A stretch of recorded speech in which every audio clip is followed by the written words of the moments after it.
Okay, it's March 30th. Here's the Aspire engine inside of my Festiva. Actually, it's the Aspire block. And I've put all the peripherals on it. And it's not starting. It's trying to start.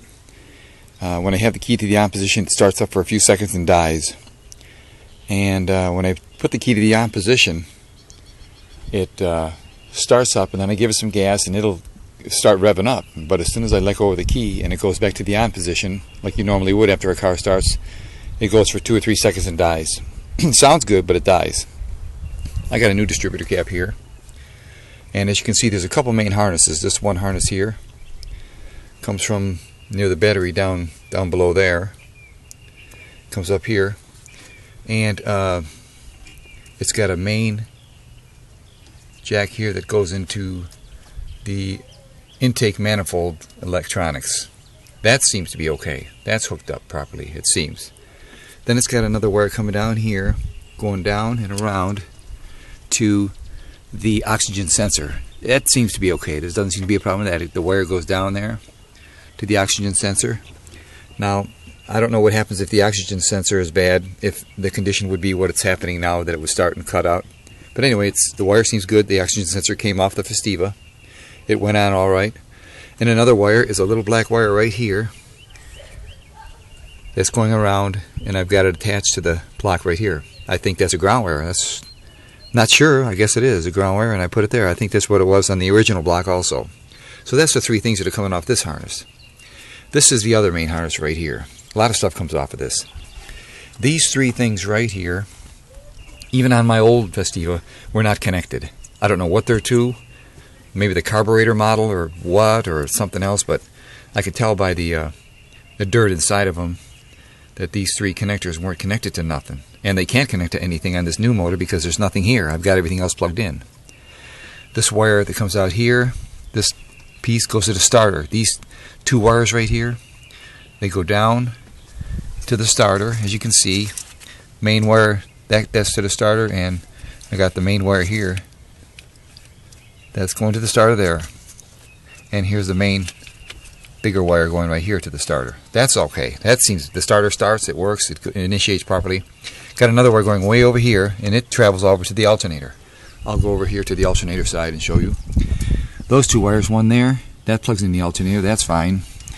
This one here plugs in the outside of the alternator. That seems to be fine. One other wire comes off and goes into the what I think is the oil pressure sensor. You can't see it from here, it's in the bottom. But I did plug it in down there. I'm feeling it right now, but anyway, it's by the oil filter in back. It's just a little tab, a single little wire. So I plugged that in, so that seems to be fine. The other part of the harness over here is, let me see, okay, these 2 wires. Okay, these 2 wires here, they travel over here, and they travel to this outlet for the exhaust intake manifold. Now, I don't know if something might be wrong with that. And then this comes from the transmission, this one wire here. I think it's a reverse light, but I can't find, it comes from the transmission. I can't find where it connects. That wouldn't, battery low, sorry. That wouldn't be the problem, I don't think, just because having the reverse light on the transmission that it would make it stop running. My vacuum lines, these 2 vacuum lines here, I know that when I unplug this vacuum line right here, it'll cut right out, but that's alright, it's connected. This line here is connected. My main intake fuel line is right here. It comes up some more, and it goes right in here to that forward line right there. There's a little diaphragm type thingy behind it here that goes down and goes, I guess that's the used gas or something. It goes down there. And now the battery cables, here's the negative cable, negative battery. Even though it's red, it's negative. It winds around, goes around here, goes down, and if you look down there, it's attached to the transmission down there. And there's another black wire coming from this harness right here, where everything else is. A little black wire right here. I've got, right there, I've got that black wire going to the transmission bolt, to the same place where the battery, main battery cable, negative battery cable, is going to the transmission. Now this wire, off the negative, I put this smaller wire and attached it to a spot on the frame. And these fuses here, these fusible links, they seem to be okay. I tested them. This is a used actual coil wire here. I was thinking about going to the store and getting a new set of wires, but it's connected and it's making it run, so I don't know if this could be intermittent and making my problem happen. But anyway, there it is. That's what's going on. Here's a distributor. Now I don't have a gasket on the distributor. It broke because it was so old and I couldn't find a new one. But I think it's just for moisture and wouldn't have anything to do with starting problems. If it would, I guess I have to do something about it. But some people have told me just to use silicone. I've got my stuff in the proper order here. 1, 2, 3, 4. So that's what's going on. And I'm just trying to figure out this problem. I thought this video might be of help.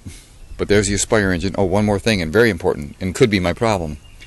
When I first tried to take this off, I thought that I was supposed to undo these screws right here. But what you're supposed to do is separate these little wires right here, and then this part, this front part here comes off. But when I first did it, I undid these and tried to pull it out. Well, there's some tabs in there, and I'm wondering if I hurt this thing. And there's a bunch of electrical tabs inside there that I started to pull out. But when I realized they were tabs, I put them back in, and I don't think I hurt them at all. But I'm wondering if I possibly did some damage to this. If I did, could that be my problem? So, that could be a problem because I did this wrong. I undid these 2 screws, like I said, and started pulling on this main unit. And behind it is tabs, and connected to a lot of electrical stuff. And I'm hoping I didn't pull it too hard and mess with this mass airflow unit right here. If so, I'll need a new one of them to see if that's the problem. Other than that, that's what I'm talking about. Sorry for the long video. Over and out.